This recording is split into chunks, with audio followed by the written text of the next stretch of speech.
Buongiorno carissimi, buongiorno a tutti voi.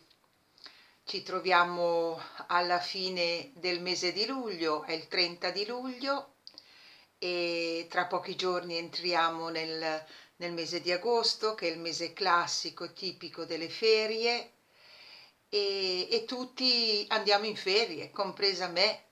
Cerchiamo di utilizzare un periodo di riposo, di meritato riposo, rispetto a tutto l'anno dove abbiamo corso, ci siamo dati da fare, abbiamo lavorato. E quindi questo è l'ultimo incontro prima delle ferie. È un incontro nel quale io desidero salutarvi, ma non solo. Desidero, sì, salutare tutti voi, condividere con voi questa bella notizia in questo caso, no? Vado a fare le ferie, vado in montagna col mio nipotino, vado qui vicino in Valsassina e starò con lui, la sua mamma e il suo papà per un certo periodo. Ma poi volevo proprio condividere con voi anche un'altra cosa, non solo i saluti prima delle ferie, ma volevo fare con voi un po' il punto della situazione di questi incontri che sono avvenuti in questi mesi, adesso non so, 7, 8, 9 incontri, nei quali siamo stati un po' insieme.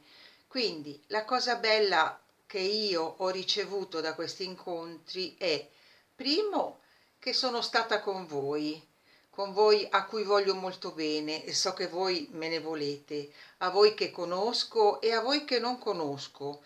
Siamo stati insieme. Siamo stati insieme in che modo? Raccontandoci delle belle notizie. Una volta si trattava della nave ospedale di Papa Francesco, vi ricordate? Un'altra volta la cucina brigante di questi giovani di Padova, un'altra volta ancora Emilia, questa signora di Bologna che ha accolto in casa sua un migrante, insomma una serie di bellissime notizie. Questo però che cosa ci fa dire alla fine di questo piccolo percorso? Magari è il primo, poi continueremo. Ci fa dire che le belle notizie esistono e che il bene esiste, il bene c'è nel mondo. Certo, quello che ci viene raccontato non è il bene, ci vengono raccontate cose brutte, ma noi dobbiamo trarre la nostra fiducia, la nostra forza, il nostro ottimismo, la nostra anche volontà di cambiare un po' il mondo da queste belle notizie che ci arrivano dagli altri e anche da noi, perché anche noi siamo portatori di belle notizie. Sicuramente, sicuramente ciascuno di voi, se ci pensa, è portatore di una buona notizia. Intanto la buona notizia nella buona notizia è questa. È Rita che parla di buone notizie insieme ai suoi amici. Questa è una bellissima notizia, se siete d'accordo.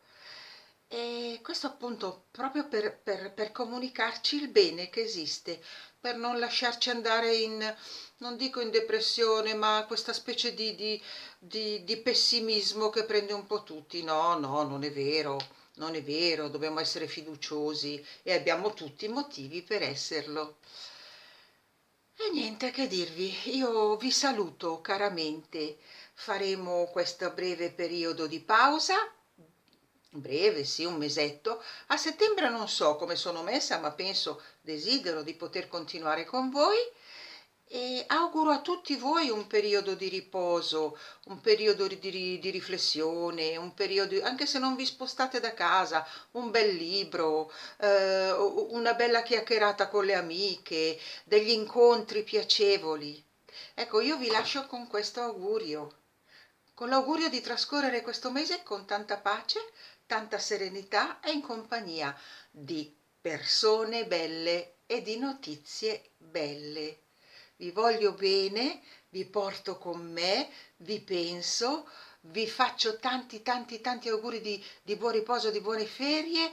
Vi saluta anche il mio nipotino Pietro. Ciao ciao ciao ciao, a presto!